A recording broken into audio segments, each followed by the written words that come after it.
एक समय राजा पृथु नारद जी के कहने लगे कि हे नारद जी, भगवान को तुलसी इतनी अधिक क्यों प्रिय है? आप इसका महात्म्य कहिए। तब नारद जी कहने लगे कि एक समय राजा इंद्र बहुत से देवताओं और अप्सराओं सहित महादेव जी के दर्शनों को गए। सो जब कैलाश पर पहुँचे तब एक बड़े भारी आकार वाले और भयंकर नेत्रों वाले पुरुष को देखकर इंद्र ने पूछा कि तू कौन है और शिव कहाँ है? जब कई बार पूछने पर भी उसने कोई उत्तर नहीं दिया तो इंद्र ने क्रोध में आकर अपना वज्र उसके कंठ पर दे मारा, जिससे उसका कंठ नीला हो गया। परंतु इंद्र का वज्र भी भस्म हो गया। फिर उसकी आंख से ऐसी प्रचंड अग्नि निकली मानो इंद्र सहित सारे संसार को भस्म कर देगी। ऐसी स्थिति देखकर बृहस्पति जी हाथ जोड़कर और इंद्र को दंडाकार झुकाकर भगवान शिव की स्तुति करने लगे कि हे देवाधिदेव, त्रिपुरासुर तथा अकासुर का नाश करने वाले, यज्ञ का फल देने वाले त्रिपुरारी, आपको नमस्कार है। ब्राह्मणों की रक्षा करने वाले, आपको नमस्कार है। नारद जी कहने लगे कि हे राजा पृथु, इस प्रकार स्तुति सुनने पर श्री महादेव जी ने त्रिलोकी को नष्ट करने वाली अग्नि को शांत कर दिया और कहने लगे, हे देवताओं, वर मांगो। मैं आपकी स्तुति सुनकर अति प्रसन्न हुआ हूँ। हमने इंद्र को जीवन दान दिया और हे बृहस्पति जी, आज से तुम्हारा नाम भी जीव होगा। बृहस्पति जी कहने लगे कि यदि आप प्रसन्न हैं तो इंद्र की रक्षा कीजिए और संसार को जला सकने वाली अग्नि जो आपके नेत्र से उत्पन्न हुई है उसको शांत कीजिए। तब शिव कहने लगे कि नेत्र से निकली हुई अग्नि वापस कैसे जाती है, अब हम इसको दूर फेंकते हैं। ऐसा कहकर अग्नि को हाथ में लेकर समुद्र में फेंक दिया। वे आग गंगा के संगम में जाकर गिरी और बालक बनकर रोने लगी। उसके रोने की आवाज़ से पृथ्वी कांपने लगी तथा सातों लोग बहरे हो गए।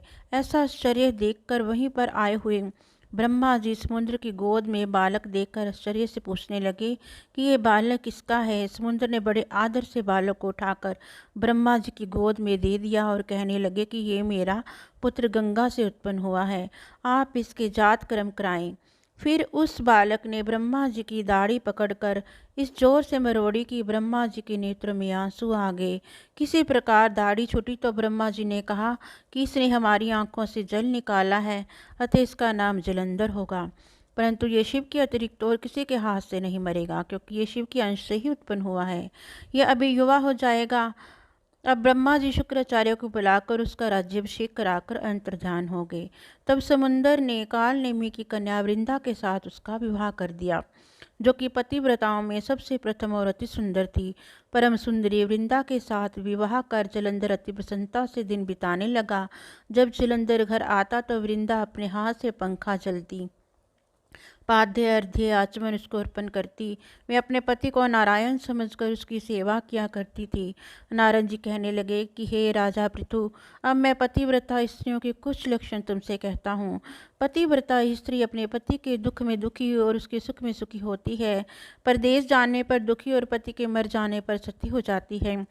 पति के पाप तथा पुण्य को आधा बांटने वाली स्त्री को अपने पति के मर जाने पर अवश्य सती हो जाना चाहिए। जो स्त्री सती हो जाती है वह अपने पति के साथ अपने शरीर के 3.5 करोड़ रोमों के अनुसार 3.5 करोड़ वर्ष तक अपने पति के साथ स्वर्ग में वास करती है।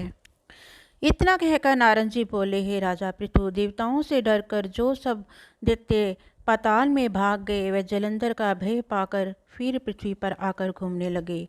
उसी समय जलंधर ने कटे सिर राहु को देखा तो उसने शुक्राचार्य से इसका कारण पूछा। तब शुक्राचार्य ने समुद्र मंथन तथा देवताओं द्वारा रत्नों के हरण की कथा सुनाई। इस प्रकार पिता का मंथन और दैत्यों का नादर सुनकर जलंधर ने क्रोध में आकर घसमर नाम वाले दूत को बुलाकर सुधर्मा के पास भेजा। वह सभा में जाकर अभिमान पूर्वक इंद्र को नमस्कार ना करके कहने लगा कि दैत्यपति जलंधर ने जो कुछ कहा है वह सब तुम सुनो। हमारे पिता का मंथन करके जो तुमने रत्न लिए हैं उन पर तुम्हारा कोई अधिकार नहीं है, अतः वह रत्न हमको वापस कर दो। घसमर के ऐसे वचन सुनकर इंद्र भय और विस्मय से कहने लगा कि समुद्र सदैव हमारे शत्रु दानवों की रक्षा करता है, अतः हमने इसको मत कर रत्न लिए हैं, इसलिए उन पर दैत्यों का कोई अधिकार नहीं है। दूत ने ये सब समाचार वापिस आकर जलंधर से कहा तो वह अत्यंत क्रोधित हुआ और देवताओं को जीतने का उपाय सोचने लगा। उसने सब दिशाओं तथा पातालों में अपने दूत भेजकर सब दैत्यों को बुलाया और शुम्भ तथा निशुम्भ को अपना सेनापति बनाकर स्वर्ग के नंदनवन में जाकर इंद्र की अमरावतीपुरी को घेर लिया। तब देवता भी युद्ध के लिए बाहर निकल आए और अनेक प्रकार के शस्त्रास्त्रों से देवताओं तथा दैत्यों में युद्ध होने लगा। वे सब एक दूसरे को मार मार कर गिराने लगे। सब तरफ खून बहने लगा। मरकर गिरे हुए घोड़ों और हथियारों से पृथ्वी भर गई। उधर युद्ध में मारे गए दैत्यों को शुक्राचार्य अपनी संजीवनी विद्या से जीवित करने लगे। इधर बृहस्पति जी द्रोणाचल की दिव्य औषधियों द्वारा देवताओं को जीवित करने लगे। उधर जब देवताओं के जीवित होने का वृतांत दैत्यों ने शुक्राचार्य से जाकर कहा तो जलंधर दैत्य ने अपने अनुचरों को द्रोणाचल पर्वत को समुद्र में फेंक देने का आदेश दिया। तब दैत्यों ने द्रोणाचल पर्वत को उठाकर समुद्र में फेंक दिया और फिर आकर संग्राम करने लगे।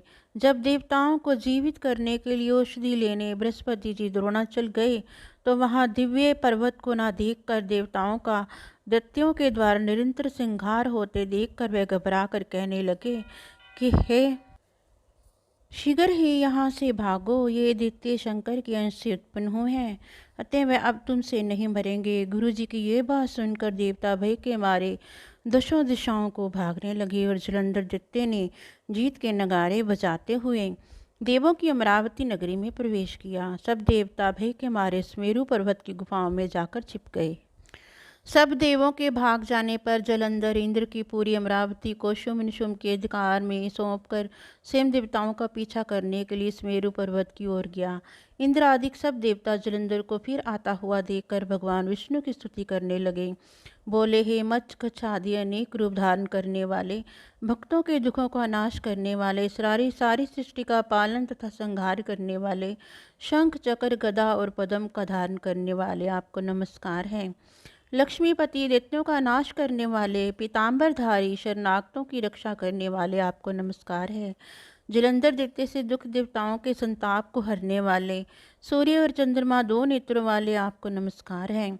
नारद कहने लगे कि हे राजा पृथु, जो कोई भगवान की संकट नाशक स्तुति को पढ़ता है सुनता है, उसके संकट नाश हो जाते हैं। भगवान विष्णु देवताओं की स्तुति सुन और उसके दुखी जानकर शीघ्रता से उठ गरुड़ पर सवार होकर जाने लगे। तो लक्ष्मी जी ने पूछा कि भगवान आप कहाँ जा रहे हैं?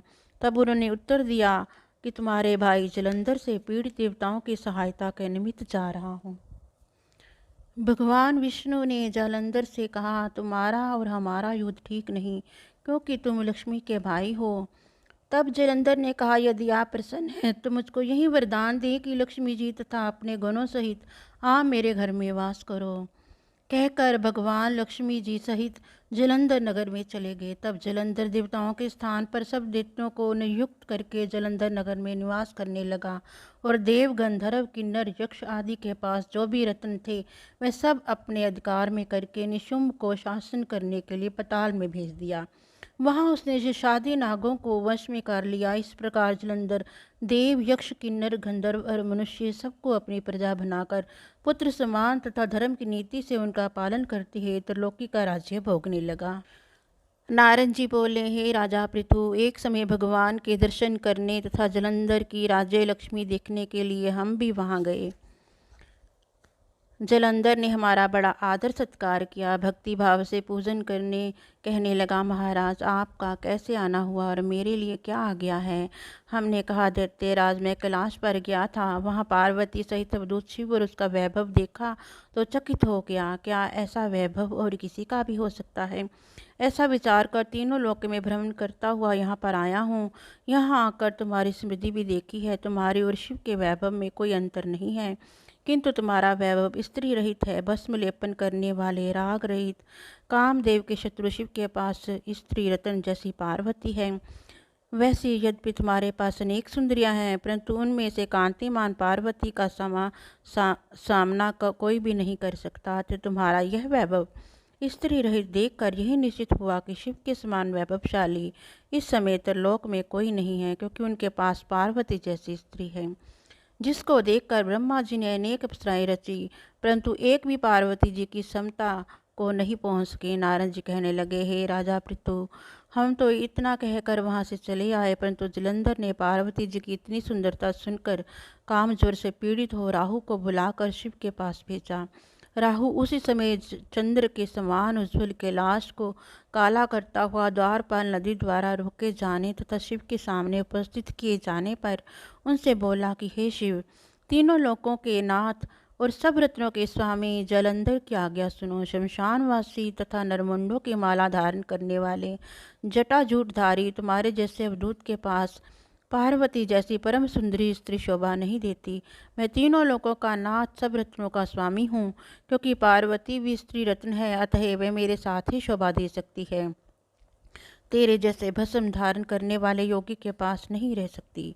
नारद जी कहने लगे कि हे राजा पृथु, राहु के इतना कहते ही श्री शिव जी ने अपनी भृगटी में से एक अति भयंकर पुरुष को उत्पन्न किया, जिसका सिंह के समान मुख, जलती हुई अग्नि के समान लाल लाल आंखें और शरीर पर खड़े हुए बड़े बड़े बाल थे। उत्पन्न होते ही जब वह राहु को खाने के लिए आगे बढ़ा तो राहु भयभीत होकर कहने लगा कि हे शिव, मैं ब्राह्मण हूँ और दूत भी, अतः तुम मुझको मत मारो। ऐसा कहने पर शिव ने राहु को पकड़कर आकाश में फेंक दिया। तब वह भयंकर पुरुष राहु को छोड़कर शिव के पास आया और कहने लगा कि मैं भूखा हूँ, मुझे खाने के लिए कुछ दो। तब शिव ने कहा कि तुम अपने हाथ पैरों को खाओ। जब वह हाथ पैरों को खाता हुआ सारे धड़ को खा गया और केवल मुख ही बचा, तब शिव जी ने प्रसन्न होकर कहा कि आज से तुम्हारा नाम कीर्ति मुख होगा और तुम हमारे द्वारपाल होंगे। पहले तुम्हारी पूजा होगी, तुम्हारी पूजा के बिना हमारी पूजा निष्फल होगी। उधर राहु काश में जाकर बर्बर देश में गिरा। राहु की ऐसी दशा सुनकर जलंधर को बड़ा क्रोध आया और वह दैत्यों की 1 करोड़ सेना लेकर अपनी पुरी से बाहर निकला। बाहर निकलते ही सामने एक आंख वाले शुक्र आचार्य और अंगहीन राहु मिले। इनके अतिरिक्त और भी अनेक अपशकुन हुए, परंतु वह रुका नहीं। तब दैत्य सेना सारे आकाश में छा गई। जब देवताओं ने जलंधर की कैलाश पर चढ़ाई देखी तो छिपकर शिवजी महाराज को खबर दी। श्री शिव जी ने उसी समय विष्णु भगवान का स्मरण किया। स्मरण करते ही भगवान वहां आकर उपस्थित हो गए। तब शिव जी ने कहा कि भगवान, आपने देवताओं को पीड़ा देने वाले इस दैत्यों को मारा क्यों नहीं? इतना ही नहीं, आप वहां जाकर उसके घर में विराजमान क्यों हो गए हैं? तब विष्णु कहने लगे कि ये आपके अंश से उत्पन्न हुआ है और लक्ष्मी जी का भाई है, इस कारण हमने इसको नहीं मारा है। यह आपके हाथ से ही मारा जाएगा। तब शिव जी बोले, यह तेजस्वी दैत्य हमसे ऐसे नहीं मारा जाएगा, आप सब इसको मारने के लिए अपना अपना तेज दीजिए। तब विष्णु सहित सब देवताओं ने अपना अपना तेज दिया। इसके बाद शिव जी ने उस तेज को इकट्ठा करके ज्वाला, माली, सुदर्शन चक्र बनाया और एक वज्र बनाकर जलंधर से युद्ध करने को तैयार हुए। शिव जी के भूतगणों की सेना में समस्त देवगण भी आकर सम्मिलित हो गए। उधर कैलाश के निकट जलंधर अपनी सेना लेकर आ पहुंचा। इधर कीर्तिमुख, नंदी आदि सब गण और देव सेना भी मैदान में आ डटी। तब जलंधर और देवताओं में ऐसा घोर संग्राम हुआ जिससे सारा विश्व कंपायमान हो उठा। युद्ध में जितने भी दैत्य मारे जाते थे उन सबको दैत्य गुरु शंकराचार्य जी अपनी संजीवनी विद्या से जीवित कर देते थे। यह देखकर भूत आदिगण भगवान शिव जी के पास गए और उनको संपूर्ण वृत्तांत जा सुनाया। तब शिव जी ने अपने मुख से वहाँ भयंकर ताल जंगा, जिसका मुख पर्वत की कंदरा के समान था, एक कन्या उत्पन्न की। वह कन्या दैत्यों को खाती हुई शंकराचार्य को उठाकर एकदम अलोप हो गई। तब दैत्यों को शिवगण बुरी तरह से मारने लगे। गणों की इस मार से घबराकर दैत्य सेना भागने लगी। दैत्य सेना को इस प्रकार भागते हुए देखकर जलंधर ने सेनापति शुंभ और अनिशुंभ तथा कालनेमी आगे आए। इनको देखकर दैत्यों ने अनेक प्रकार से देव सेना प्रहार किए, जिससे देव सेना मार खाकर भागने लगी। तब गणेश और शुंभ का महाघोर युद्ध हुआ। इस बार अपनी सेना को भागती हुई देखकर जलंधर स्वयं रण क्षेत्र में आया। जलंधर और महादेव जी में भयंकर युद्ध हुआ। शिवजी को माया में फंसा देखकर महादेव जी का रूप धारण करके पार्वती जी के पास गया और पार्वती जी का रूप देखकर कामांध हो गया।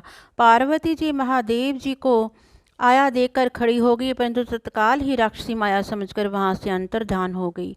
तब जलंधर पुनः युद्ध भूमि में आया। उधर जलंधर के चले जाने के बाद पार्वती जी ने भगवान विष्णु का स्मरण किया।